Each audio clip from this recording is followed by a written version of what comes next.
Hello, everyone, and welcome back to the LaviCast. I'm your host, Laviarray, once again here with IanWaffles and DerpADuh. How you guys doing today? Doing good. Thanks for having me back again. And thank you too. Thanks. So we're here to share our thoughts on the One Piece live action series. We've actually gotten a chance to uh, all watch the previous season, but we decided to jump in and talk about One Piece live action season 2 here and to give our thoughts a little bit about it. So I kind of want to start the conversation because I think this would be a interesting starting point.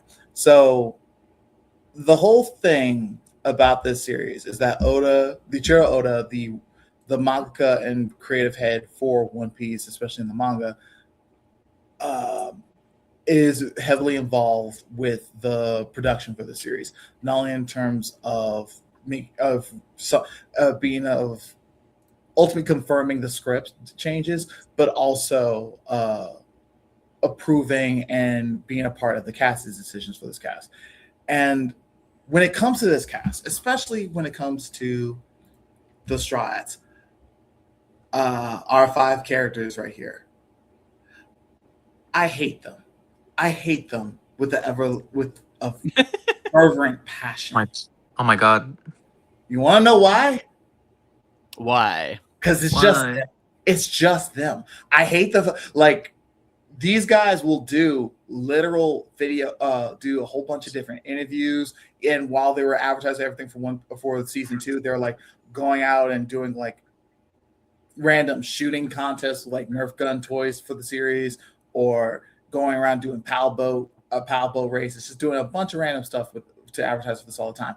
And not even because like they're scripted or anything, they just act like they're fucking characters. Especially this little fucker right here, Inaki. His whole thing is just being, yeah, I'm just Luffy. And it's just like, can you guys like not be your characters for like 5 minutes? That's all I gotta ask. And it's like, no, they can only just be them. Especially Sanji's actor here, Taz, whose whole thing is like he's basically been vlogging everything that he's been doing for this show, and he's Yeah, like, he has his own channel. He's making like a bunch of self-made videos, which I think are pretty fun. yes, they are. And it's like, not only is he like teaching himself how to cook and teaching himself kickboxing, apparently because there's a scene in the show during episode 3 where he has to like serve alcohol at a bar, in a bar, and they want him doing all the juggling tricks. He decided to spend 3 months of his life going through the entire training process just to make sure that he can do the entire juggling scene in one take. And I'm just like, stop doing that. Stop doing it. Like, Stop confirming to me that One Piece is real and I can't meet you guys. Get out of here. Yeah, he has a love. He has a love for the craft. He has a love for the craft. And it's not just them. Like, we're gonna get into this as we talk about the rest of the characters. Everyone's perfectly casted. Like, everyone. I've never seen that before. Like, even some case where it's like it's an adaptation, like they're going with a different take here. For the most part, it's fine. It's like, no, everyone is just their characters. Hey, when it comes to Robin, that's just fucking Robin. Not only does it look like Robin, not only does she look like Robin, she's acting like fucking Robin on Instagram already, where she's like, hey, here's a picture of Chopper. He is my son. Do not fuck with him anymore. Learning and getting copying tricks from Nami's actress for her behavior on Twitter when she goes around like acting silly with these guys. Baroque works literally just look exactly like that. There's one kind of change that we're going to get to because we'll get that later, but it's like, yeah, everyone is perfectly casted, especially her. Vivi. She's the one that's the most frustrating because like not only does she like act like this, even like just a little while ago, she went on when she went to the Oscars, she even had a whole speech talking about how there needs to be no more death in Gaza, no more, and there needs to be a proper peace deals. The least we could do as actors and all that kind of stuff. And it's like, stop being Vivi. That's literally the most Vivi thing you can fucking do. Stop doing that. It's just. So yeah, that's just my own thoughts. But yeah, I thought a good place to start was the casting here because I'm just like, I hate everybody because like, how's everyone on? The casting is genuinely just impeccable. Like they got everyone just spot on. I the only casting I personally have like an issue with, and again, it's not even an issue. It's just a minor gripe slash nitpick. It's just Kureha's role.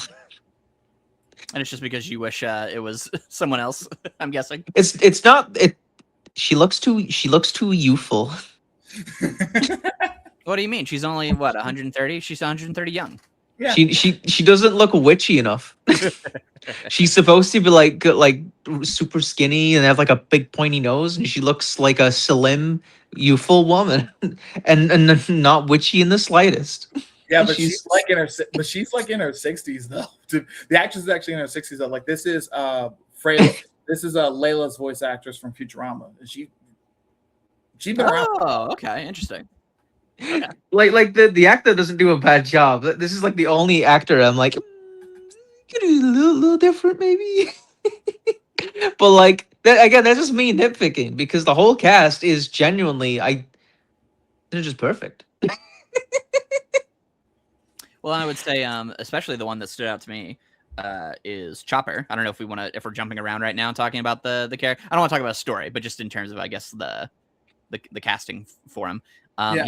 They did a really good job there. I was watching some of the interviews, and with Oda, he had mentioned like he's like when they made Chopper, and he was like I suspected this, which is that they were like, oh well, like we're trying to make him cute, right? And he's like, okay, he is cute, but he's not supposed to be like American cute in terms of like he's quippy or like I saw that. He's supposed to be a plush toy, like a walking plush toy. So he's supposed to be cute in like a sincere way, like you want to snuggle him, you want to pick him up and give him a hug, right?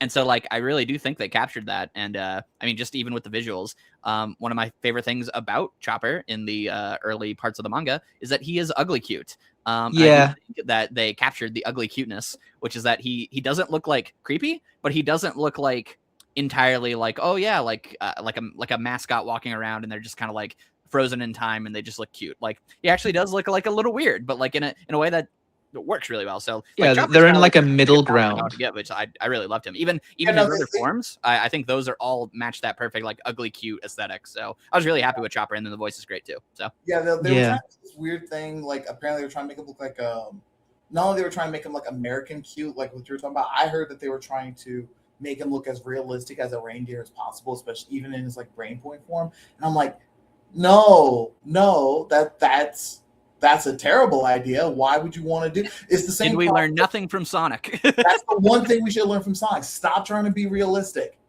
Yeah, like before we even saw the design, in the back of my head, I was like, I would really prefer it if they were like as close as possible to where Chopper began.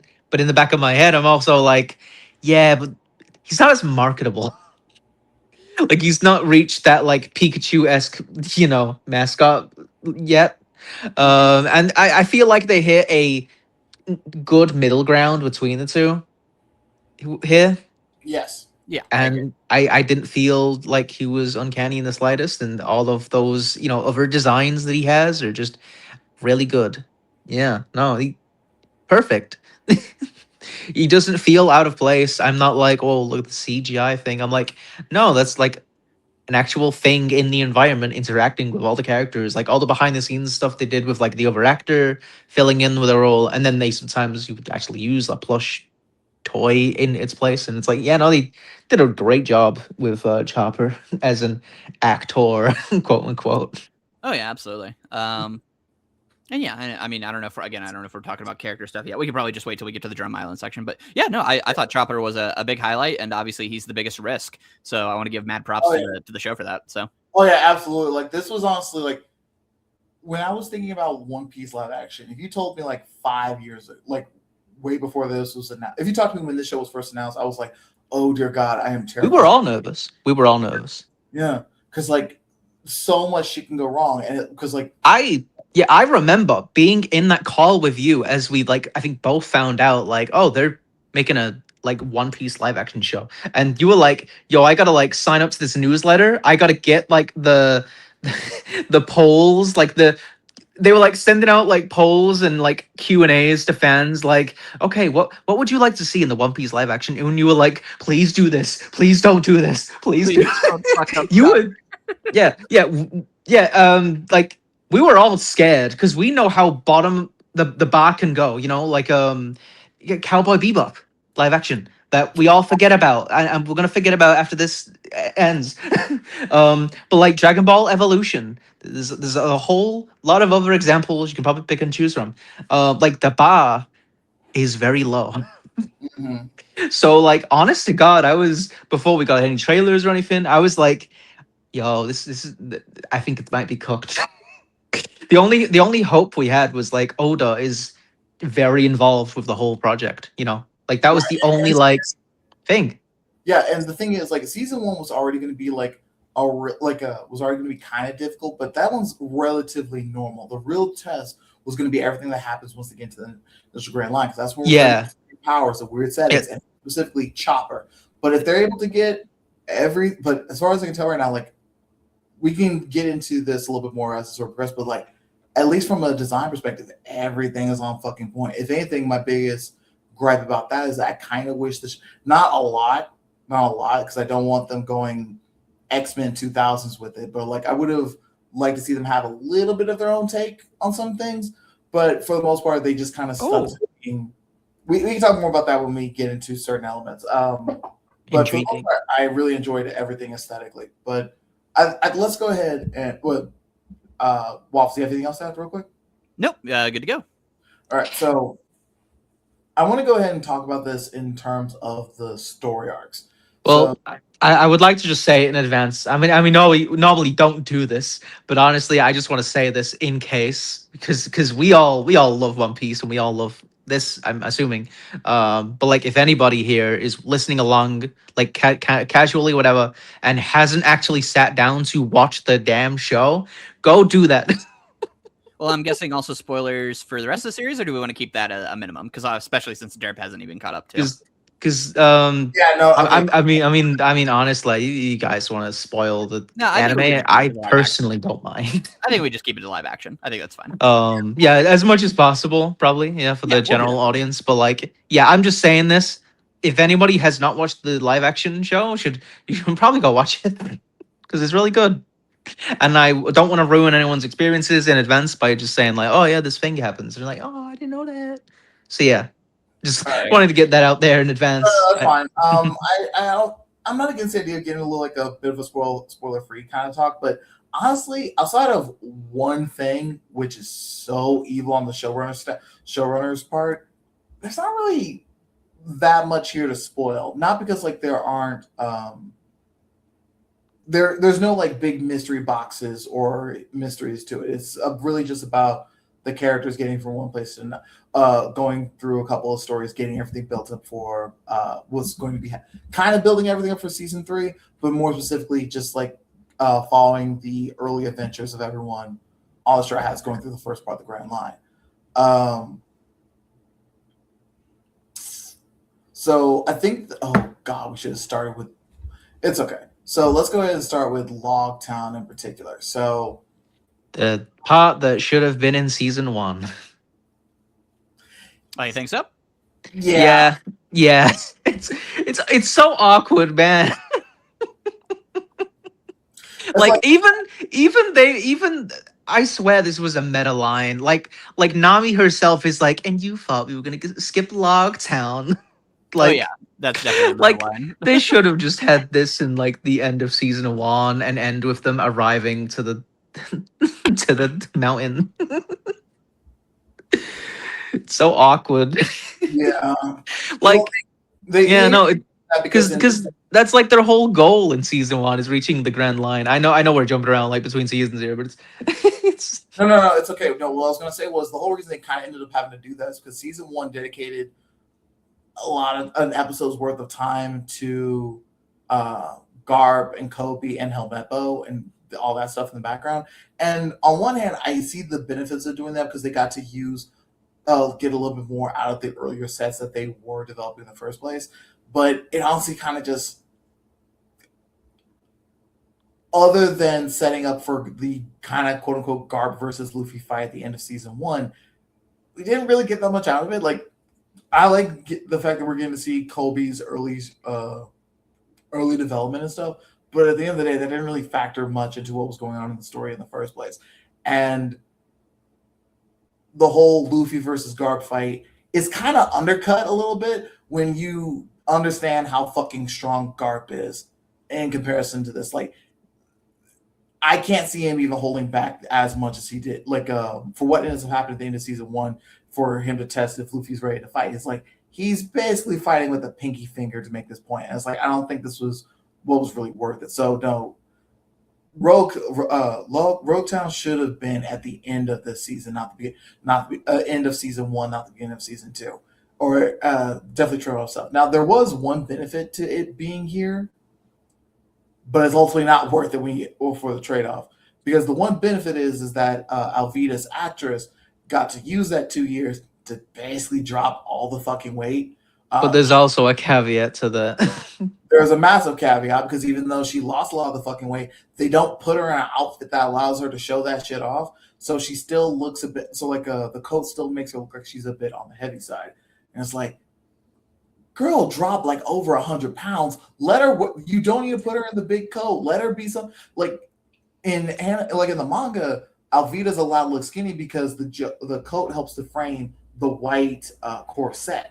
Especially when we do the wide shots. But when we end up doing that in live action, it just kind of makes we don't have that same type of silhouetting effect. So it's like, either let her wear a skimpier coat, or do some skimpier coat where it only cuts off earlier, or do something else, because it's just like, girl, let her show it off. Yeah, it's a shame, because like we're all following like a lot of the news with this stuff, like the news cycle, and like following all the different like actors behind the scenes for like scoops.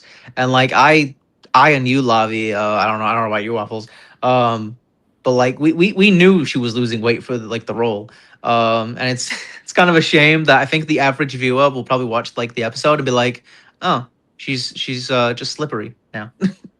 Well, they're completely not realizing she also lost that weight. Can't see it. Yeah. Yeah. Yeah, it's a shame. Yeah, but into Loguetown properly, I think it was, on its own, was a lot of fun, especially getting a chance to see like the Straw Hats kind of split up and kind of be their own like unique dumbassery as they end up going from place to place, and even getting to see like not only bringing stuff directly from the manga, like what happened with Zoro getting his 2 new swords, but even he got but he also got lost. True. Yeah, we got some dumb Zoro moments back. Ooh. He's not just a cool guy anymore. He's losing brain cells. And then on top of that, we got to even see some fun changes, like Usopp getting a chance to call Kaya and leaving a voicemail for her before he gets going into the Grand Line. However, there's one change here that I don't like, and this is going to be honestly my one criticism throughout the entire thing. I'm only going to bring it up when it's really relevant. I get Luffy's powers are expensive, but they do not let my boy flex. Like, one of the things about like early in the anime, in the original series, is that when Luffy ends up going to the Grand Line, they of course end up dealing with challenges. But when it comes to most of the physical fights, Luffy is built up enough to be able to hold his own against a lot of the earlier threats. Like Crocodile is like the first hard wall he has to deal with throughout the entire series, up to that point in the series. And I think that was good on his part, because it does show like Luffy wasn't just completely out of his depth when it comes to like being here. He can at least hold his own against like basic scrubs. They let my boy get one tapped way too fucking easy. He gets one tapped by Alvida here, and that's what ends up. Now the kangaroo court scene is funny. I don't begrudge it being here, but I'm just like, do we have to let him get one tapped by Alvida though? Oh yeah, well, and they don't really give him. I mean, very clearly, we can talk about this now. Very clearly, what the show wants to do, and Oda even said this, is that the big thing that he did let them keep, because he thought it made sense, was that season 1, and especially, just the heart of the story in general, is they wanted to show more of the human sides of the Straw Hats. So obviously they're still like wacky, they still have their over the top things or whatever. But the idea in season 1, that's a big change for Luffy, is that he is like, oh man, like maybe I'm not a good captain because I let like Zoro get hurt and he has all these insecurities. And then also like he's like, oh man, like I'm gonna actually do want to hear Nami's backstory, because if you have a live action person say, fuck you, I don't care about some girl who's a slave's backstory, I'm gonna go take a walk, that makes him look kind of like a psychopath because he's not a cartoon character.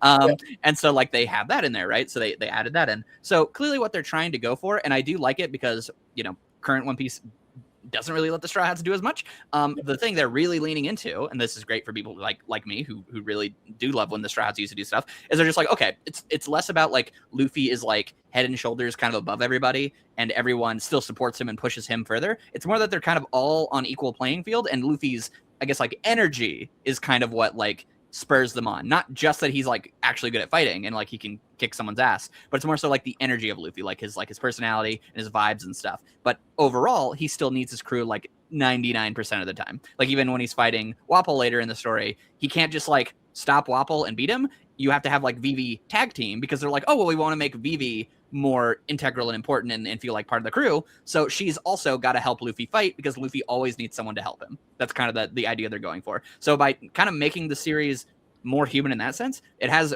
taken away something that is kind of fun about Luffy, which is that he's a fucking badass. I do not feel like this Luffy is a badass even slightly. I feel like he is just a charming, cool guy. Not like a cool guy in a derogatory way, but he's just like a cool guy. He's charming, and his energy and his vibes propel everyone else to help him win. And that's cool, but we kind of lose the badassery. I don't think this Luffy's like badass even slightly. So yeah, and that's the thing. Like, I don't think you have to have that trade-off though. Like, no, you don't. You absolutely don't. Yeah. Yeah, like the whole Wapol thing. I'm totally like, I was gonna get to, actually no, we can start here because it actually is relevant to Loguetown. Is one of the things I like about the series is that it allows the girls to, you know, actually fucking do things. Like Nami doesn't really get like a proper one-on-one or any type of like general involvement in a serious fight with like a named person in the main series until like fucking Alabasta. So basically the season 3 of this. But here they're like, yeah, no, let's go and have her like go toe to toe a little bit with Alvida. Let's go and have her like interact, fight Miss Valentine. It's like, yes, I'll take that. It's or hell, like even trying to go a little bit toe to toe with that weird like gravekeeper in episode 3. It's like, yeah, it's something. Yeah. And same thing with Vivi and even Tashigi. So I'm like, I'm not. So it's like, but when it comes to Luffy, I'm like, any one of those scenes individually, I give it a pass because it's just like, okay, fine. But it's like it's everything. So it's like, yes, the whole season. It's like that whole thing with Alvida. When it comes to Laboon, now I will say right now, the whole with him doing the Nika dance and singing Big Sake in order to calm Laboon down, absolutely better. Absolutely, like one of the best changes in the whole show. But it's like, again, you're taking away one of his fight moments. But when it comes to Whiskey Peak, I think I talked to Derp. Well, you guys can both disagree with me about this, but I'm like, I'm so glad they took away the Luffy versus Zoro fight. That was one of the dumbest things in the entire. That was one of the dumbest things. Absolutely, yeah. That's the most out of character like Luffy thing in the whole series. yeah. I remember that being hilarious when I first watched it, but like it doesn't add anything of like large value. It's just it's an amusing cliff note and a larger arc. You know? Oh yeah, it's just not needed. It's just but it's like. And I get it. You wanted Luffy you need to incapacitate Luffy so we can have him, so everything can happen tonight. Totally fair. But do we really have to have him fall for the hypnotism dance? Really? It's like again, like when it comes to Mr. 3 or when it comes to Mr. 3, he had to make that fight seem like it was a whole challenge instead of the one tap that it was in the manga. And when it comes to Golden Week, we have that whole thing. And then when it comes to Wapol, we had to make it seem like it was a little bit more of a challenge, and he needed both Vivi and Sanji to be able to beat him up. And I'm just like, let him have a 1v1. Let him be able to hold something. Let him like any one of those things in particular I would have been fine with. Hell, even 2 of them, sure. But it's like all of them. It's like, let my boy have his own moments to be able to kick ass. Because at a certain point, he's going to have to fight against Crocodile. It can't be all 5 of them at once. Because everyone else is going to be busy dealing with their own little grunt. Luffy needs to be the one to be able to stand on business. And I'm like, I'm all for team attacks. I'm all for them being. It's like, let him have very clearly want to raise the stakes a bit. I mean, it's like seasonal television, you know. You want that illusion of like, oh my god, will they make it through this kind of thing? Like what'll happen if it ends? Will Luffy make it through? But it's kind of unfortunate because it's like what you said. Like in the original show, Luffy kind of one taps a lot of his enemies, and then Crocodile is like I feel like one of his first few big real bosses. Oh yeah, Like is the it first one. actually challenges Luffy quite heavily to change the way he fights his opponent, and like think of a strategy and all that stuff. Yes. And I think when we get to Crocodile, it might feel less special because of how much of a hard time Luffy's already had. Oh yeah, I mean, I think the biggest moment that kind of shows this, where it's like you could have kept everything else, but this you should have just done, which is, I mean, I still would prefer if the rest was adjusted, but which is the part where Wapol comes over to Luffy and he's on the crown or on the throne, and he's gonna like stab him with his arms, and he's like, "Oh no, I'm not strong enough to fight him," and so he needs all of them to pull Wapol off. It's like, dude, Luffy has super strength. Just that should have been the moment where like Wapol's like on top of him and he's like, yeah, whatever, dude. And then like either like, struggles a little bit and then like stands up and like Wapol's like, oh my gosh, but you're just like a peasant. What the fuck? And then, he beats him up or whatever. But it's like, no, they need like all 5 of them to like get him off. It's like, no, that's the moment you're supposed to make Luffy look really strong because that's something that you feel like not all of them could do. And they don't let him have that. So Yeah. I wanna also add one thing here, and this might be me being the anime normie, or maybe I didn't pick up on something, but this is also something that a fellow like family member pointed out to me, because I've managed to get a significant amount of my family watching the live action show, which has been very satisfying for me. But like as I was going through the show, I kind of thought it was odd how Luffy was taking damage from the candle, like daggers. Because I'm like, isn't he rubber? Like, shouldn't he well, be? if it's sharp objects, Yeah, it counts. Yeah. yeah. Like, shouldn't he be significantly like resistant to like like penetrative attacks? I'm trying to think of.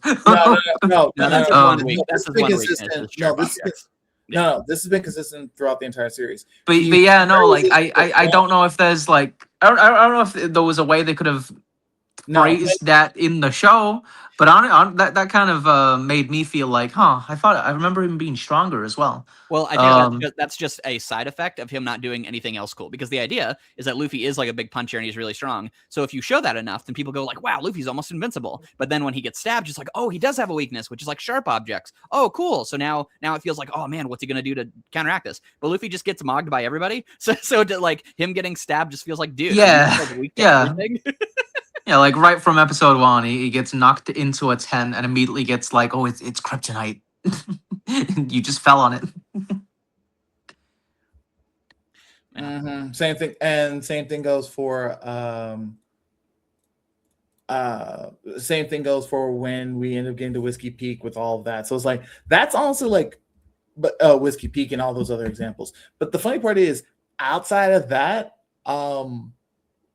we can continue talking about other great stuff about this, but I'm like, I don't really have any other issues with the series. I think everything else works. I have literally no other negative notes. But it's like, did you guys have any other like major issues about the series in particular? I'll save that for my final thoughts because no, I do not have anything major. It's just more of a general thing that I want to discuss. But I mean, as far as like genuine like big picture flaws, I would say the Luffy one's one, and that's more so just from like a fan perspective of liking One Piece, which obviously this is for fans of One Piece. So that's that's a negative for me. But for what like the normie thing it's going for, like whenever he is fighting like Mr. 3 and it is like lining up the end of their fight, with the Baroque's work and also his, like again, I understand the logic behind it and why they did it that way. And I do think for what it's going for, that works perfectly fine. Literally the only thing I have a negative for, that's like a big negative for the show proper, as far as like what it's going for and what's trying to do, is I do just think the Whiskey Peak episode is like a slog. Like I legitimately had to like stop 3 times because I was just getting so bored watching it. I know that's gonna like shock people because that's the big Zoro fight, but I really do just feel like I'm watching it, and from a One Piece perspective, I'm just like, this fight was way cooler in the manga. He actually used the whole town. And then 2, just from like a normal perspective, I'm just like, yeah, it's like a guy and he's fighting a bunch of dudes. I really don't care. I don't care about Igaram. I don't care about Vivi yet. It just feels really, really slow. Luffy's getting knocked out. And it's being slow. Slow. It just felt, I don't know. That whole episode just felt like a horrible slog. But everything else, like I was genuinely engaged and invested. So that's kind of my only two major flaws, I would say. So. And for me, I want to hear what you guys think of it. And for me, like I was like mostly positive towards season 1. Like my opinion of it now is just like I don't like how they handled Usopp's arc. I feel really? like, oh yeah, no, I don't like the duology of episodes he has in season 1.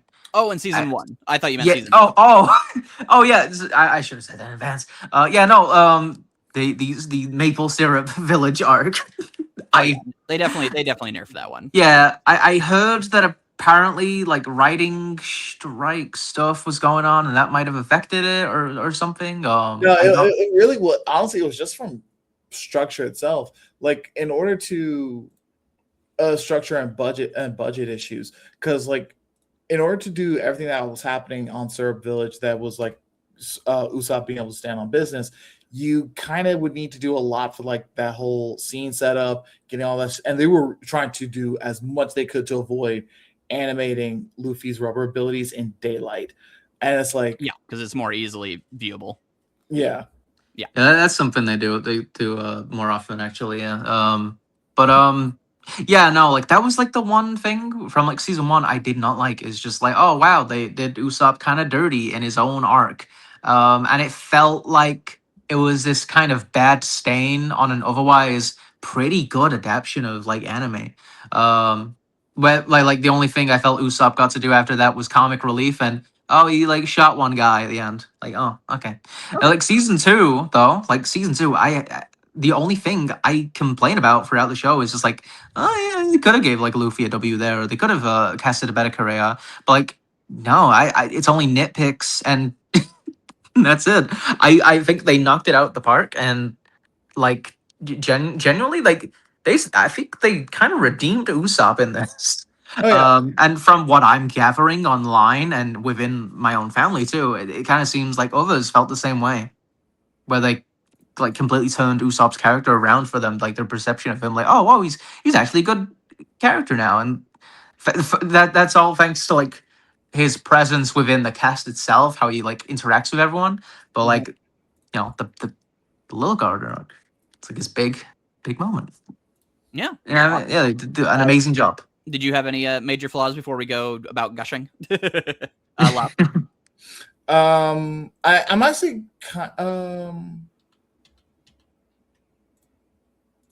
no, I think that's it. The only real issue I have with the series was just like not letting Luffy like kick ass as much as he should. But besides that, no, we're good. Awesome. Let's start with one of my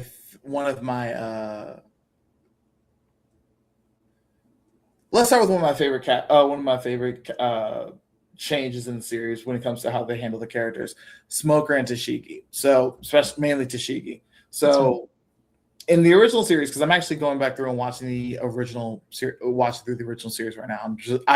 Funny enough, just got to Drum Island by the time live action starts. So it was like perfect timing for me. So I was like, I got to see everything compared between the two, especially Tashigi, because oh god, they gave her nothing to fucking do in the original series, because all she really seems to exist to do was to give a little exposition about a sword that Zoro was looking to buy and to remind him of his dead childhood rival. And it's like, yeah, that's basically it. It's like, hey, we're actually going to make her, kind of relevant. So we're going to like taunt her, like tease her with the idea of like maybe having Robin come in, weirdly sexually charged scene for some reason, and basically okay. and you're saying that everyone has really good on-screen chemistry. That's what you're saying. It's not that. It's not just like the actors. Even the dialogue is like, okay, why are you talking? Because it's like they're over. I don't have the exact wording off the top of my head, but it was a bunch of stuff like, "You're as a girl, you're wasting your potential here. Yeah. You should be able to come." That was also a meta line. Yeah, they're also like in a bar or something like that. I forget. Yeah, they're in a bar. Yeah, no, it's there's a few moments like that. There's also like the one with Vivi and Nami where they're like on top of each other, like against a wall, and then Sanji's like, ooh, and then they like get off or whatever. Yeah. Robin hands Tashigi her coupon card with Olive Garden on the back. Yeah, and it's like, okay, and it's like that's something. I don't know how they're gonna pay that off in season 3 because Tashigi's like the most good girl that she doesn't have Baroque Works kind of energy, but let's see where they go with that. But now we're getting into but they did actually allow her to do something, which is, hey, we're going to give her a fight against a Baroque Works agent of Mr. 11, who is canon, but never made an appearance in the manga. I'm pretty sure he like showed up like at SBS at some point.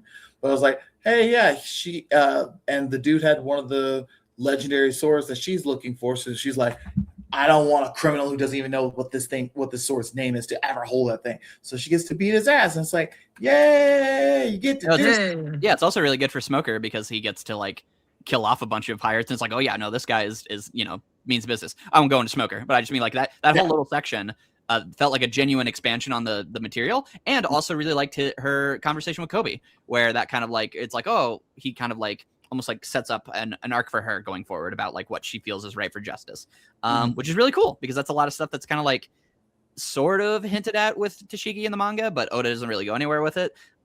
So that was really good. I really liked that. I thought that was good. So I'm not even gonna lie. And this isn't me like, oh, I'm complaining about the show now. I'm not even gonna lie. I was kind of hoping to see Tashigi, Kobe, and Womapo all like hang around for like an hour. I just wanted to see them do stuff. Oh, like see them go on like a little adventure. Yeah, I could honest to God, I mean you could say this about most One Piece characters, but I could eat a spin-off with those three. Just based on them on screen for 10 seconds. Cast is so good. Yeah. Yeah, Smoker's so cool. He only gets to do stuff for like what, 2 scenes, like action wise. Yeah. But he leaves such an impression. Yeah. Oh, okay. So also again, Luffy does end up getting into a fight with Smoker, which that's canon in the manga, so that's why I didn't count it beforehand. But here's the thing I kind of find what I find kind of funny about the whole series is because during the scene, not only do we end up introducing Dragon, but we also end up introducing later on that another character that is from Luffy's backstory is also here that doesn't show up to like halfway to like 15 years after where this chapter first appeared. So it's like, okay, we're bringing in all this stuff. We end up even getting a cameo from from Brooke, who's also perfectly casted. So amazing. Seriously, fuck the show for being able to do that so consistently. But my big thing is, if we're going to go ahead and do all this setup, can we just go ahead and set up Haki, please? No, let's not. Let's not do that. Let's delete Haki. That's my let's not complicate this any more than it needs to. Wait, hold on. Did you have a specific scene that you thought it would be relevant for, where you were like, oh, they should have put it there? Honestly, during Luffy versus Smoker fight, like Luffy should have lost that fight with Smoker. That's totally fair. But it's like, I think it wouldn't have hurt to imply that, like, because let's be honest, we know Dragon has Haki, for how he was able to stop like Smoker's abilities in the first place. And I was like, I'm not saying that it needed to be in this season in particular, but I'm like, I feel like at a certain point we should just go ahead and start introducing that shit. Let's not. No, I get what you mean though, where it's like it's like, oh, you're already doing all these other things. You might as well like set up, what's going to probably be relevant later. But yeah, no, I get what you mean.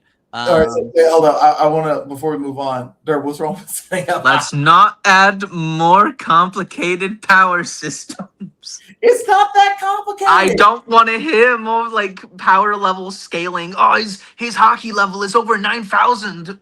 I don't want to. I don't want that. Yeah, I mean, we don't have to talk about it here, but I mean, I'm also like a Haki hater. I would delete. Let's go. I would delete Haki in a heartbeat, but whatever.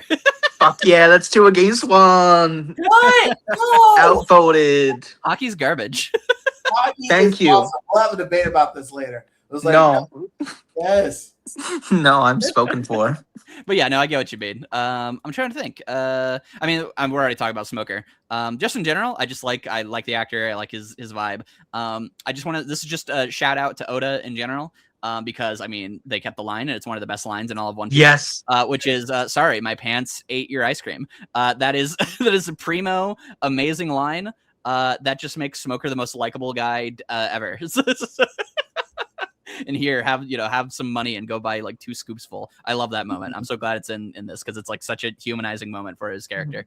Yeah, little kid. Yeah, Thank you, mister. Well, the guy, well, especially the dad being like, oh, I'm so sorry, like apologize immediately, and then like he like grabs her head, and it's like, well, we've seen like a lot of really shitty Marines, so Yeah. especially like one of our first villains was Axe Hand Morgan, so like you have this new guy who's like very stoic and stuff, and I just love that the first thing he does, he's like, sorry kid, go buy some ice cream, have a nice day. It's like, He's a stand-up guy. Yeah. yeah, he's awesome. And then we actually get to see a nice contrast, which is him killing all those pirates or whatever. It's like, no, he really does mean business, and we understand kind of like where he's coming from. So yeah, no, I really like Smoker, and I hope he continues to be cool in the next season. So yeah, I just had a little quick story about this one. So the actor apparently was like trying to apply for a completely different role in the show. But then all of a sudden his agent and Netflix got back to him and said, like, okay, we would like to cast you as Smoker. And it's like, wait, hold up. That's not who I was going for. But then he looked up an image of Smoker and saw him like on his giant motorbike, just leaned back with his chest out. And he was like, this is the coolest character I've ever seen. Well, he plays him like he knows that Smoker is cool, which is good because even Oda doesn't know that Smoker's cool. So that's great. That's awesome.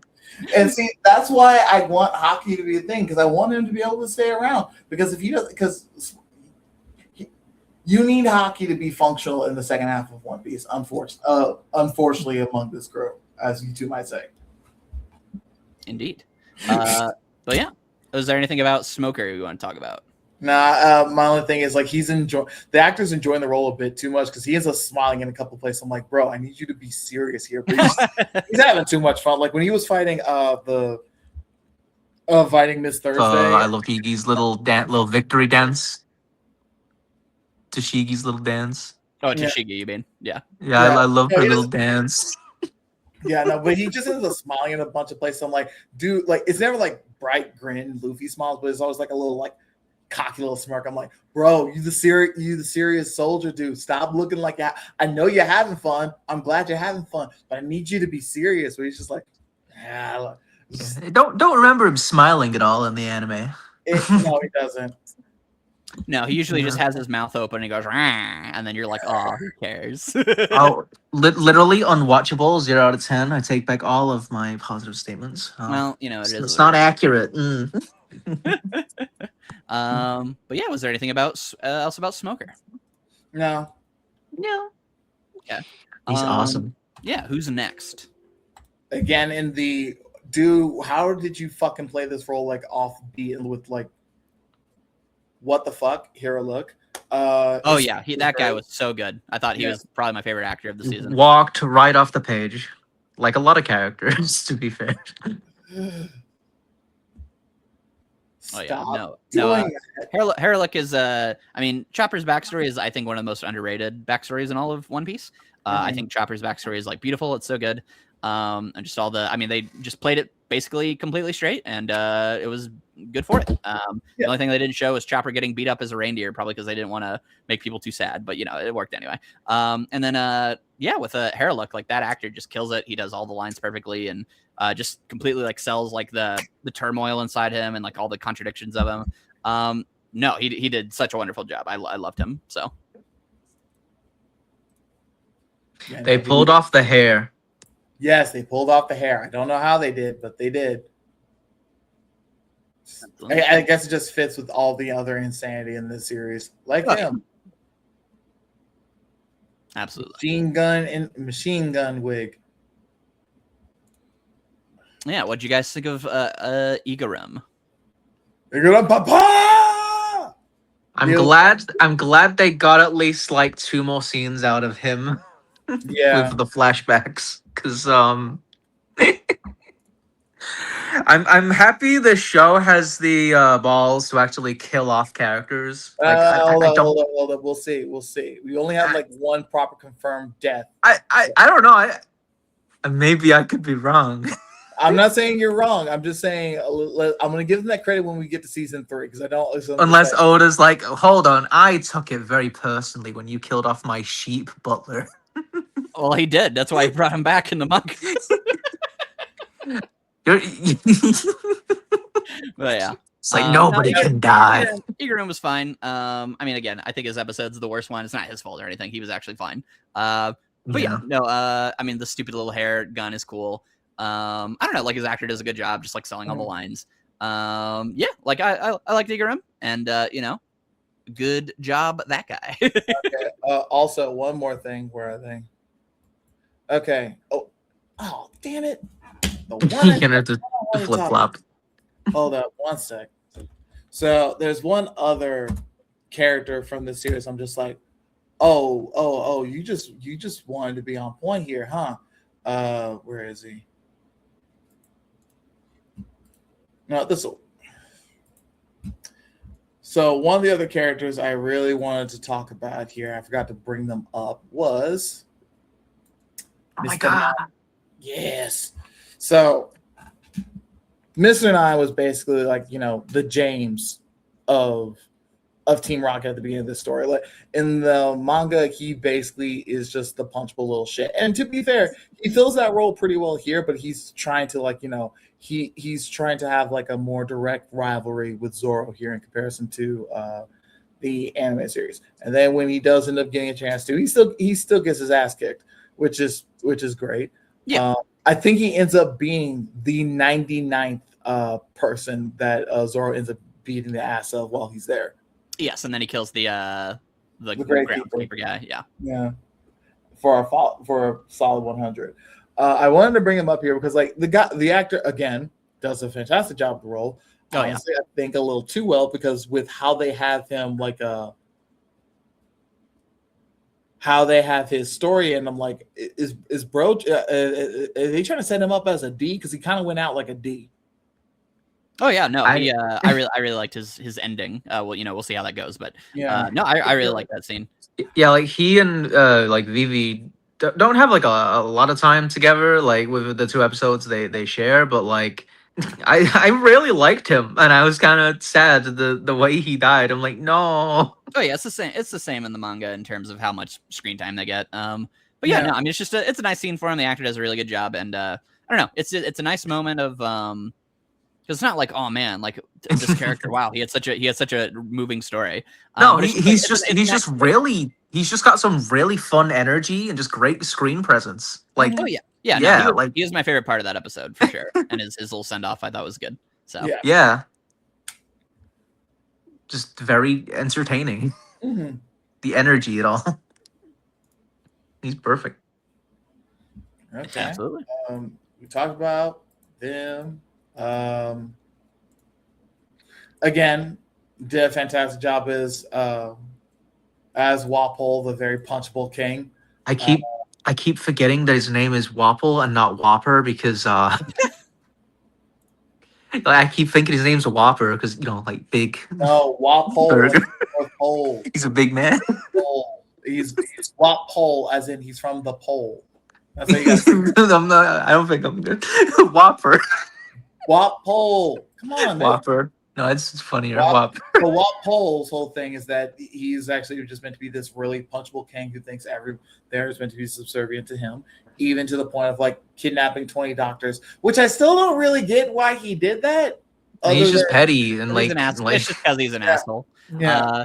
Well, I mean, and it's simply also the idea that he says where he's like, because Wapol, I really liked his actor. Like he actually was a little freaky, like a little creepy, which I thought was a nice twist on Wapol, especially since he's the final villain of the season, which, you know, most people were kind of like, well, there's no way they're going to make that work. But I thought it worked quite well. But it's simply the thing of, he's like, well, everything like belongs to me. So like, if I'm leaving, like I'm taking every doctor because they're my doctors. Fuck, why would I give it to anyone else? You know, if I get hurt, I need 20 doctors. So I think that's basically all it is. The guy in an interview said like he took a lot of inspiration from like a lot of different characters, and like one of them he listed was like Joffrey from Game of Thrones, Oh and yeah, you can feel it. I can really feel it. It's like if Joffrey had the actual power to do stuff that was dangerous, like physically, Mm-hmm. and it's like, yep, that's scary because he does some crazy stuff, like with his mouth and like. They actually have him keep his army and then turn them all into these weird, deformed monsters that everyone has to fight at the end of the series. Yeah, it's genuinely a smart idea. That was one where, again, I was like, well, if we're gonna do this idea of like making it kind of more normal, giving a climax to it, and you want also all the Straw Hats to do things in this finale, because most of them didn't really do anything on Drum Island. They have little moments, but Zoro doesn't get a big fight or anything like that. It's mostly like Sanji and Chopper and Luffy that do everything. So like making the idea of like, oh, taking his power and having him create like these weird like monster guards. I thought that was actually genuinely like clever. Like that was a good idea. So what did you guys think? No. Oh yeah, no. It was like I didn't care about him at all in the original show. I was just like, oh, that's like an amusing villain of the week type of deal. But in this, I'm like, oh, whoa, they made like a big threat. They built him up over the course of like the few episodes, and made him into a real challenge that I wanted to see actually be taken down. Like it did an amazing job turning a character I didn't care about at all and turned him into something that I'm like probably gonna remember now, even if I think Whopper is funnier than Wapol. Sorry, Oda. Sorry, I don't know why, but it just came in my head, and I don't think it's gonna go away. Yeah. What did you think of Wapol, Laviarray? I thought, honestly, you guys kind of covered everything. I think he was really well casted for the most part. Really well casted. Everything went well for his character.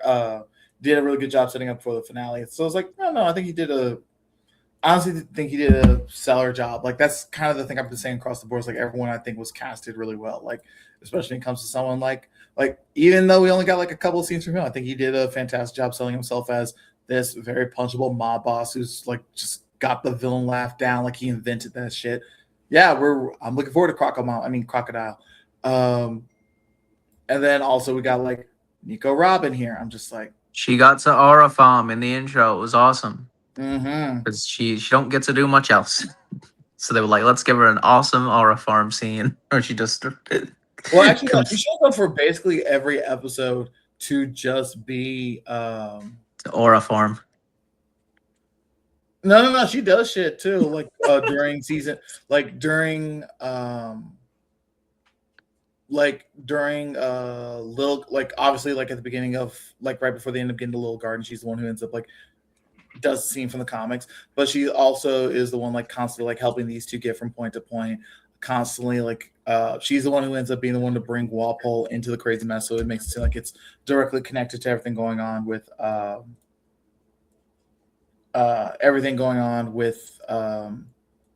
Baroque Works. Yeah, no, she was great.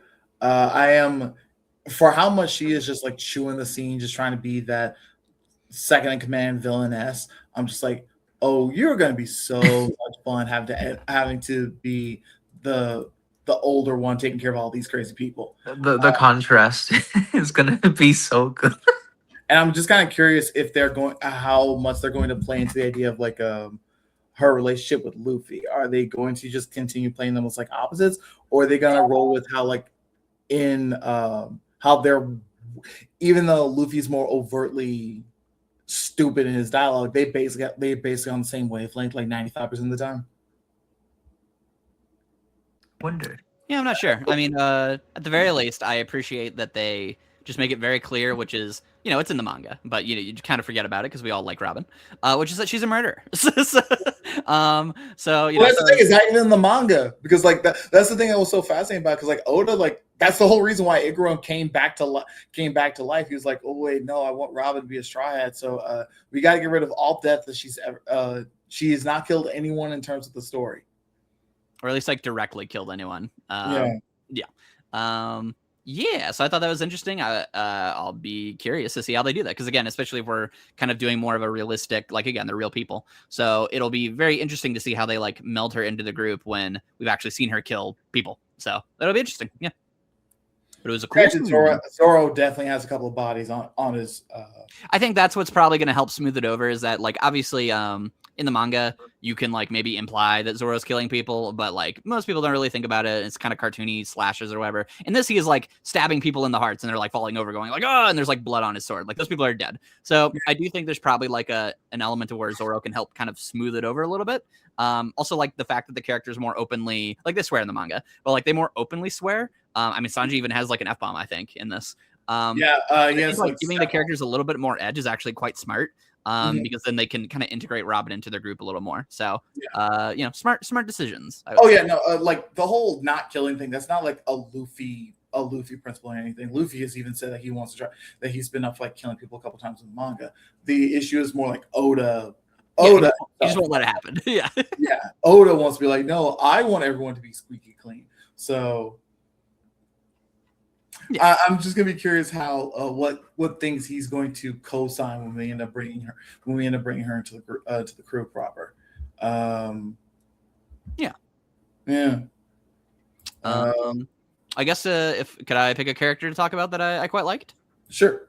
Yeah. I thought the Usopp storyline in Little Garden was handled quite well. I really enjoyed how much focus they gave that. And I'm trying to remember, I know the plan's different in the manga because he has Karoo with him.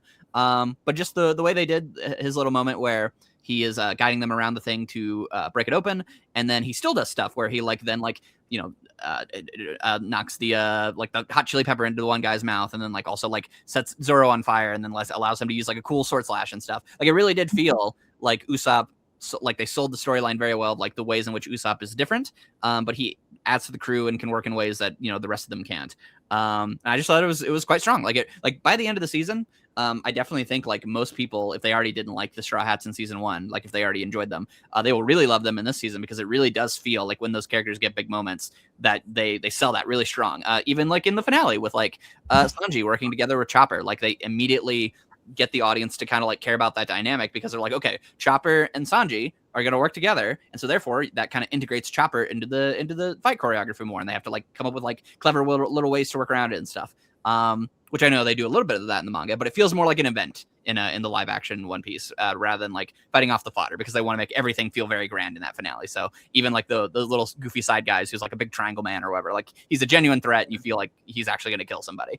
So yeah, I thought just in general, like the cast is already quite strong, but I thought like the ways in which they bring them together as a unit was really, really engaging. So and there you go. All right. Any other points that you guys want to bring up? Nothing specific about anything else that happened moment to moment. Did we want to talk about the future, or did you guys have any other things? Oh, I got one more thing. I forgot about this. This show is evil in particular for one thing that they're trying to do. It's if you're a fan of the series, you probably didn't. If you're like a hardcore fan of the series, you might not have caught it. But if you're thinking about this from a perspective of someone who's not familiar with One Piece, what they did in episode 2 was what they did in episode 1 was really fucking evil. So at the beginning of the episode, we end up cutting to Garp going to speak to Goldie Roger right before he was executed, and that's the scene where we get Gold Roger asking, "Hey Garp, I need you to take care of my son." I was like, "I know you'll do the safe thing." And it's like, you fuckers, y'all trying to make it seem like Luffy's gold son, aren't you? And that's actually what all the normies in my family like said to me, like, "Oh, I know who his son is." It's Luffy. Oh, yeah. I mean, I take for granted, obviously, because I know what he's talking about. But that actually is very smart. That is a smart idea. So it's so evil, though. It's like, why are you intentionally misleading them like that? Y'all know that. Yeah, because they don't have the upper guy. Yeah. No, I mean that's just smart for tension because obviously when we do get to Ace and his storyline, which I mean this is very clearly setting up that we will at the very least get to Ace's whole storyline by the end. Because they've already set up the idea of like that, which was not the case before in the manga. So we'll probably get to Marineford, I would say, in this show, however that shakes out. But that's really smart retroactive foreshadowing or whatever, and like tension because of how Luffy and Ace connect as brothers. And I won't go any further than that. But that's really clever. So I didn't think about that. Yeah. Honestly, actually no, I think this is a good place. How far do you think the show is really going to get? Honestly, I don't think we're going to get. I actually think we're just going to get to Enies Lobby. Well, I think they're going to combine a few things. That's what I think. Mm-hmm. I think they're going to combine some of Enies Lobby and Marineford together. And we'll see how that goes because they're going to have to. I mean, Oda has said he has a stopping point, which is good. But there's just so many things that get set up regardless. Like, ideally, right, if you're only going to Enies Lobby, you should cut Ace completely because he is never going to do anything ever again, if that's the case, right? But they're not cutting Ace. They're putting him in. So obviously they're going to do something with him, right? So I do think they're probably going to combine a few things by the end game, I would say. Also, the fact that they've introduced Brook already, I think Brook is actually going to come into the story and he's going to join the Straw Hats. But we're not going to have to worry too much about a lot of setup because we already did that with Laboon. So when he shows up, we can just be like, oh, it's that guy from that episode. And we remember all that. And we already have the emotional kind of connection with the pirates or whatever. So we can skip all that for his backstory and we can just add him into the crew and do the other side of it, right? So yeah, because I just you got to think if you're these guys and you have to have some endpoint because they can't go on forever. The actors are going to get older and it's not going to be convincing anymore. You would think you would smartly cut things, but it seems like they're trying to keep certain things. So I would hope that means it's going to go somewhere, or else it's going to be really annoying. So I guess we'll see. Mm-hmm. How far do you guys think they're going to get? I think post Enies Lobby. I have no idea, guy. I just hope they can go as far as they can. I know Oda said he has a stopping point, which makes me a little sad, but I'm like, yeah, I get it. In my heart, I kind of want them to milk this forever. Well, I mean, just objectively, they just will be older and they just won't look like the Strahds. Yeah, they'll be 90 years old by the time they reach Wano.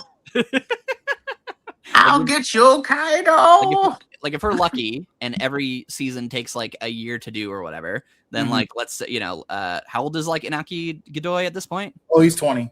So he's 20. So let's say we wanted to get to like Enies Lobby, or let's say we wanted to get to Marineford. Isn't that like 7, 8, or 9 arcs? So we'll be like 29 by then. Like they're saying that they're going to dedicate all of season 3 to Alabasta. I really hope it's Alabasta and Jaya. I don't. Alabasta. I don't think Alabasta has enough material for 8 hours. I think you can get that shit done in 4. Yeah, at 4 to 6. You could condense it to 6 and then condense Jaya into 2. I think that's possible. Yeah, no, that's what I'm thinking. But I'm like, between Alabasta, Skypiea, which definitely needs to be at least 4. I would definitely say that needs to be at least 4 episodes. Oh yeah, at least 4. We skip. Long ring. Definitely skip Long Ring Longland, and not even because it's bad or anything. I like that arc. You just should skip it for time. Lavi told me to skip it, and my cousin has been going through the cartoon after watching OPLA, and he told me, I've been watching this season, and it's so boring. I asked him what season he wanted, and it's the Long Ring arc. Well, I'm like, you can skip that. The anime literally makes it 2 times longer. Like they actually add games. Like it is way shorter in the manga. In the anime, they add like 3 extra games. I told him like you can just skip that. And he did. And within the span of a week, he's already done 60 episodes of Water 7. Yeah, because it's Water 7. It's like so it's like, yeah, Water 7 and Enies Lobby need to be their own season. And with that alone, we're already at season 6. Yeah, for sure. So I'm just like, Thriller Bark would need to be its own thing. That definitely need to be like 4 episodes. Then everything you got to do Sabodi, you got to do Amazon Lily. Then you got to do what they do with the Amazon arc. You need to do the Amazon arc. I'm just thinking, like, I think all you'd have to do is just dress them like Ariel from Little Mermaid, where it's like, oh, you never really think about it, but she has like nothing on and then just like shells, but it's like obviously the shells are big enough that it doesn't really feel like overly sexualized or anything, or sexualized at all in Ariel's case. But for the Amazon Lily characters, you could probably do like a nice middle ground, I would say. Oh, wait, you mean like how all of them are dressed? Honestly, couldn't you just keep them what they're wearing now? He's just saying in terms of like, would like a modern audience like be cool with it? Yeah, because it's like it's So it's a very weird one. No, I think I think all you have to do is just add like a little bit of cloth or whatever, and you'd be fine. Like I don't think it'd be a big deal. But yeah. Honestly, I don't even think you need to go that far. I think they're fine. Like they're all just basically wearing bikinis, more or less. Like I don't think it's in the world. Oh yeah. Yeah, I mean, also the concept of it. I'm making a fuss, and I just realized, it's not even that weird compared to like that one British soldier guy falling into DC's Wonder Woman land. You know what I'm talking about, the Amazon. They also have fan service in this season, which both for the men and the women. So I would say like they're willing to do it. Yeah, we see basically every guy in the show topless. I don't think anyone's going to like melt if we end up seeing a bunch of women walking around in like. Oh my God! It's an island of pretty ladies. You say that, but we have Alvida. It's an island of pretty ladies. I can't watch it anymore. I'm 7 seasons in. I gotta give up. Yeah, they're weak anyway. I put those people in the same category. We can talk about that later. But yeah, no. I really don't. I'm not entirely sure how much Netflix is going to be up for going. Like, I know they're trying to make this their thing because, like, they need a new cash cow. They just ended Stranger Things, and nobody gives a shit about their animated show. Because they have the new anime they're making too, so that'll last them forever. So yeah. So like, but Netflix is definitely trying to make this their thing, but I'm not entirely sure. I've never seen them go past season 5 for anything else, and One Piece could be the exception. It's just I feel like by that point we're definitely going to be getting into the okay, you guys look 30 now. But we'll see how that goes. Yeah, we'll see. But yeah, any other topics? No, I think that covers everything, guys. Yeah, well then I'll go into my wrap up thing because despite all the stuff I've said in terms of positives, which I stand by, overall I'd still probably give the show like a 5 because which on my scale is just like I watched it, I'll never watch it again. And the reason for that is I'll go over all the different ways you can watch the show.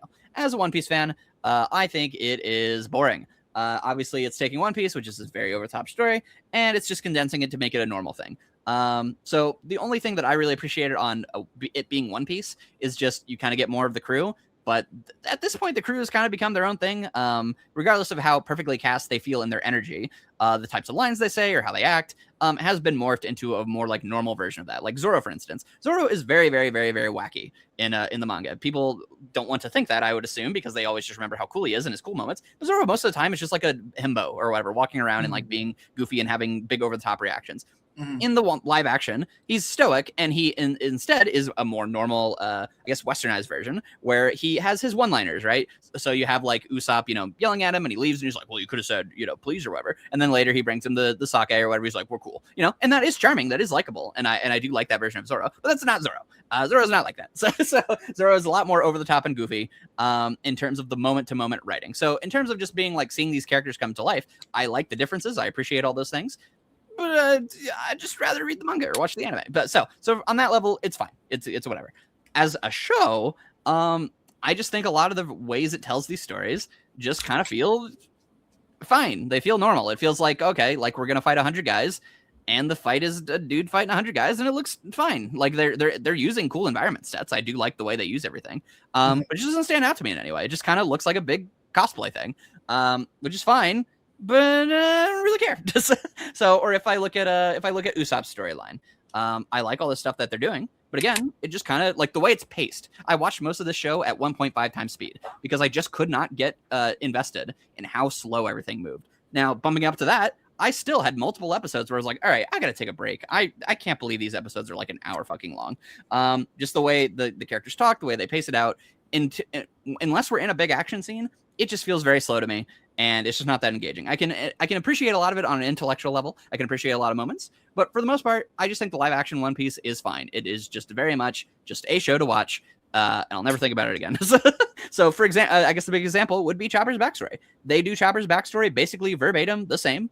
As a One Piece as a One Piece manga fan, obviously it's just worse because it doesn't have the big over-the-top expressive characters. It doesn't have the beautiful artwork by Oda that brings it all together. It cuts a couple of scenes, but that's fine. It still is the heart of Chopper, and whenever it got to the end, I like shed a tear because I fucking love Chopper's backstory.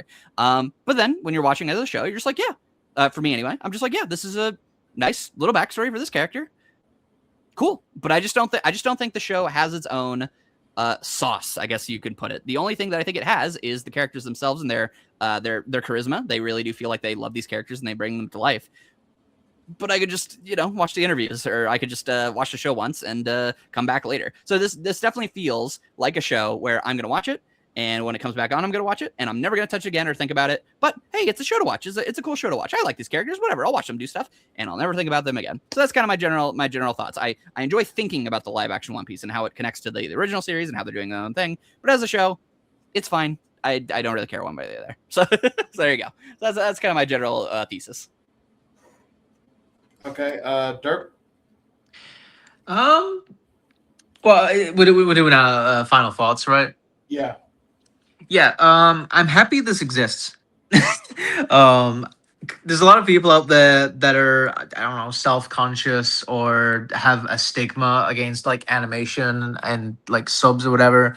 I'm happy this exists for all the people out there that would have probably never would have gotten into One Piece as it is, and are able to consume it on a level such as this that is actually intelligible to them, that isn't like animated, like, ooh, it's 2D and cartoon and it's Japan or whatever. And I'm glad that it's done as like faithfully and respectfully as possible. Of course, there are things in there that are like different. We mentioned briefly, like the whole Laboon thing, how they changed the beat down to a really meaningful dance with the song that ties everything together with Brooke. And like it's beautiful. It's like fan service, but it's also just like really beautiful. Like a change that I felt was better. Even if like, oh, Luffy gets his fight taken away, I don't care. I think they did a really like just nice sentimental little thing there. Didn't bring me to tears, but the Chopper thing later on definitely did. But yeah, no, I'm happy this exists. I've gotten several people in my family to go through One Piece. A few of them have gone on to watch the cartoon, just because of how much they enjoyed the live action show, which is awesome. And I know there's a lot of people out there that are also like, I just saw like a tweet today on my feed of someone posting like, my dad in a hot tub watching the newest episode. Oh yeah, I saw that. Yeah. Yeah, it's great. So many people are getting into it. Like it's big. Yeah, it's amazing. And I'm glad. I'm genuinely just glad. It's just good. Like I didn't want this to be like, oh, another Cowboy Bebop. I didn't want this to be a Dragon Ball Evolution. I'm so happy that it came together so well. I know we kind of skipped around a lot talking about a lot of the characters, but like so many of the episodes and the arcs are just so well done. Like I'm not as strong on the first episode, but like the Land of the Giants, Little Garden with like Usopp's story, it's so good. And like the later Whopper arc of Chopper and Wapol. no, I'm calling him Whopper. It's funnier. Whopper. Whopper, Whopper, Whopper, Whopper. No, dude. I do not put out no misinformation here. Wapol. Whopper. You can say If you're in the comments, tell me Whopper or Wapol. Wapol. Whopper. Anyway, yeah, no, it was great. It was amazing. Yeah, no, I love Wapol. Well, you're going to tell me how Haki. You're not getting out of this call alive, Derp. You're going to tell me how Haki should be in season 2? I mean, it's gonna have to be in season 3, so I'm just like, no. Yeah. No, dude. I'm not saying that just for shiggles. That's literally how Zoro was able to cut Mr. One. I think he should just be able to, which is cringe, but we'll talk about it. Into the invisible, see the invisible, through the impossible, row, fight the power. Let him cut that. What do you think Haki is? That's literally we'll talk about it. Nah. Yes. Nah. I reject your Haki. But did you have anything else, Derp, on the season? No, I don't think so. I'm just so happy with how it came together, and I'm not like I'm not ignorant to some of the things people have said. I've heard people say like, "Oh, Nami isn't skimpy enough," or like, Sanji isn't like flamboyant enough. Like, I've seen people rip and tear the show on Twitter, and I know a lot of it is just reactionaries. Like, "Oh, this looks like AI slop," and it's like, yeah, fuck off. Oh yeah, Because I've not seen any the like bar genuine critiques that is I would accept. Yeah. the bar is so low. This is nowhere near that low. I think it's just people that are like being way too petty about things that No, like it's worse than that because I've seen those posts before. You need to be concerned. Whenever you end up seeing a post like that on Twitter, check to see if there's a blue check mark because if there is, they're just saying that shit to try to get attention. Oh yeah, which is crazy, but that's the world we live in. this is probably the closest Western. Well, there might be something I'm not aware of, but this is probably one of the few things that Western is able to capture the essence of like the tokusatsu Japanese flair. Maybe that's No, that like is it, and it's not just because of the action effects. And it's so sincere and it, unapologetic. It's yeah, not irony poisoned. It's like, yeah, this is a show about like a wacky universe with like all these like colorful colorful characters, with all these crazy powers, and we're just gonna take it seriously. Like, I know this is a side thing, but like I'm a DC fan. I just saw the trailer for like the Lantern show, and that just puts a pit in my stomach with how dull, uninspired, and just bland it looks. Like it's afraid to be a show about green flying space rangers throughout the galaxy doing fun things. It's just a boring cop drama, more or less. And yeah, it's just I've said it enough. This show's great. Maybe it's not like flawless masterpiece, 100%. I don't know, but to me, I think they did an amazing job, and it's perfect to me. Yeah. And Yeah. I just want to add to that real quick, which is to say that again, despite any of my critiques, I don't think anyone's stupid for liking it. I think it is a good show. It's just in no way appeals to me in any of the ways that I enjoy And media. I just and think it's fine. So yeah. and something you said before, because I'm kind of curious, Lavi. You said before maybe wanted something more out of the show. Like, was there something? You love or me? No, Lavi. Lavi. I think you said like I wish the show did something more to have its own, I don't know, identity. Maybe yeah. like a uniqueness about it that kind of makes it stand on its own. Like, was that? Do you know what that was? To be clear, I was referring more to its aesthetic. Referring more to aesthetic because it does do its own things that makes it stand out, and I think has its own specific takes on certain things that does make it a little bit unique in comparison to the anime and manga, which more or less try to stay on the same beat. So it's more in terms of the visual flair. Like you can tell in a lot of places that they're just trying to be as manga accurate as possible to everything, even to the point of like Luffy when he's borrowing Nami's jacket, which you didn't really need to do in contrast with the last time, but they did it here because that's what it was like in the manga. And that jacket explicitly was just Nami's, the exact same pattern that was in Nami, but it was just like it wasn't like a proper pattern jacket where you would see like, oh yeah, no, they definitely were like trying to like you could definitely tell like this was like a design where they were supposed to like having different different patterns on the jacket for how it was layered out. They just took a jacket and just printed that on top of it. And it's like, I respect you guys trying to go for manga accuracy, but I wouldn't be against you guys trying to like, come up with certain jackets and stuff that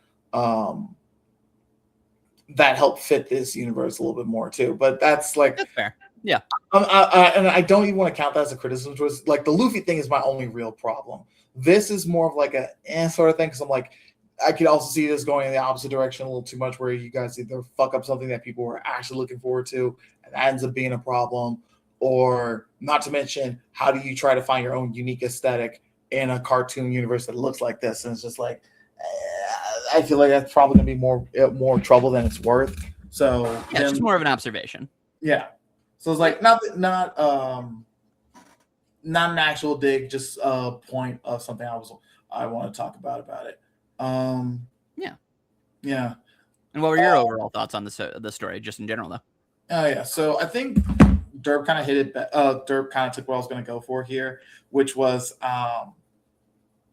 it does kind of have a lot of Toku energy, but it's especially when it comes to not just the sincerity, but just the fact of it's not trying to be cynical.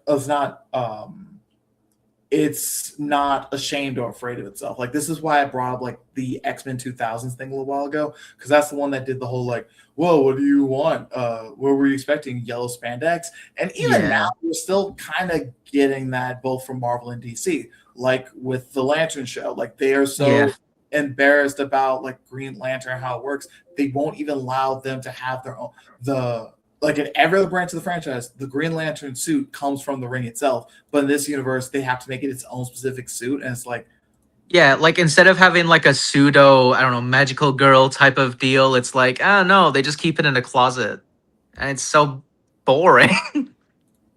Because I guess they're so afraid, like, oh, what if they'll make comparisons to the Ryan Reynolds film that nobody liked? And it's a shame. So now, like, when they fly, they don't even have a green trail. It just looks like a boring, like, oh, and then he takes off, he punches the sky, and it's so sauceless. It lacks any creativity. Ugh, yuck. And I'm a DC fan. yeah. Like, I So mean it. so I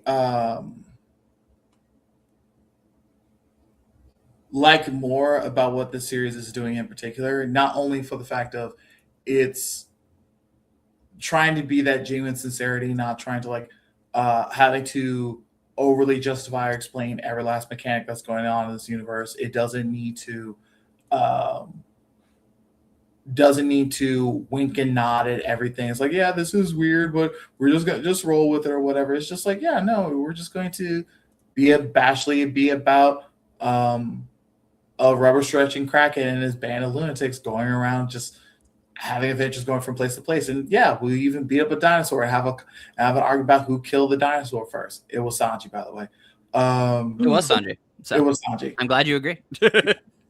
Like I'm all for giving Zoro his props. But I'm just like, bro, that was a flesh wound. It was a painful flesh wound. Probably would have died from that. But Sanji broke the thing's neck. I was gonna say he hit him first, so Yeah. get over it. Oh boy, but heck yeah! I mean, yeah, I don't know if you guys do scores. You don't have to. I'm not forcing you or whatever. But if you were to give a score, what would you give it?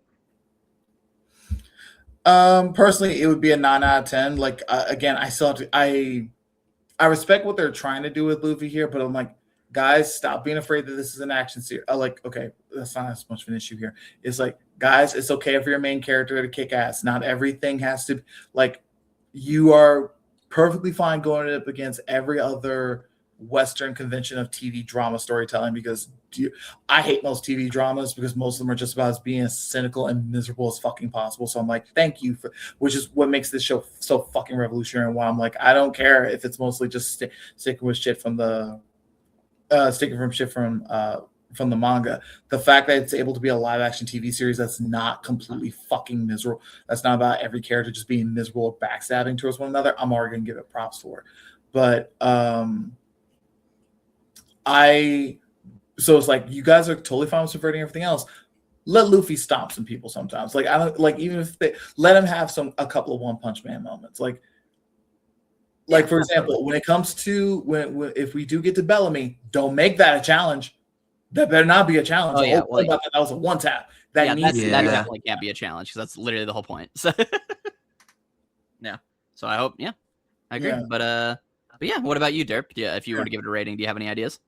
Maybe like over time I'll be like more critical of it, but like right now I'm like, I don't know, 10 out of 10. I genuinely feel like after season one, like I can the Usopp part really kind of left a bad taste in my mouth. Where I'm like, oh no, the Oh yeah, they almost really perfect redeemed run. Oh, I completely forgot as well, and I hate that I'm forgetting his name because I do like him. The octopus guy, they cut him. Um, I'm like Hachi? half hoping. Yes, yes. The Fishman. I'm kind of half hoping. They're probably not going to get that far. But I'm like half hoping they just retcon him in somehow. And he's like, no, Nami freed me from those bad fishmen, or I left because they were too bad. I don't know. I'm like half hoping they retcon him in somehow, just because I like him and I want to see him later if they ever get that far. Like that was another thing, but yeah, no, like season 1, mostly the Usopp arc really left a bad taste in my mouth. So like season 2 really does just feel like a perfect streak of episodes, and maybe like I don't know, there's a stumble here or there that, yeah, to me it didn't feel too bad, and I ultimately it just feels like a bunch of tiny nitpicks that don't really negatively affect my opinion that much. But There again, you go. recency bias potentially. Over time, maybe it's a 9. As of right now, though, I'm like, no, please go watch One Piece live action. If you're too scared to read the manga or start the cartoon, and if you're like so hesitant for whatever reason, like if you're like, oh no, I'm scared to watch it, I would go as far as to say, go watch the Chopper episode, which is like season 2, episode 7. Because even though there are like scenes of it where it's like taking place in present day and all that stuff, it's mostly like a Chopper flashback movie for like 45 minutes, more or Yeah, less. absolutely. Mm-hmm. And like, yeah, no, experience that. If that's the least you can do, experience that. Because I don't think you'll regret it. There you go. Yeah. Heck yeah. What about Alright, you? y'all would What about you, y'all- Waffles? y'all would Oh, you recommend already Pilot, gave us. so there you All go. right, yeah, 5 out of 10. Boo. Well, here's the thing. I would still recommend it. I don't think there's nothing about it that I would not recommend to people. In fact, it is like perfect for just like getting anyone into the series. And if you're a fan of the series, you're gonna like it. It's just for my personal taste. Yes, I have a high esteem review. Yes. Yeah, you have to have a pretty high IQ to dislike one live action One Piece. So that do be true. oh boy. But heck yeah. Well, anything else? No, I think that covers everything, guys. Yeah. Thank you all so much for showing up here. I look forward to speaking with you guys about definitely One Piece season, live action season 3, but possibly a couple other things that we have in the dockets for later. Absolutely. But yeah, no. Tell everybody where they can find you guys. I'm IanWaffles. You can find me on YouTube and Twitter by the same name. Thanks for having me. All You right. can find I'm DerpADuh. You can find me over at Twitter and YouTube at respectively, over at Twitter at SuperDerpADuh and on YouTube at DerpADuh. And yeah, thank you as well for having me again. All right, no problem. All right, thank you guys so much. Feel free to please go ahead and subscribe to the channel if you're up for more, and feel free to like, comment as well. All right, talk to you guys later. See ya. Yep.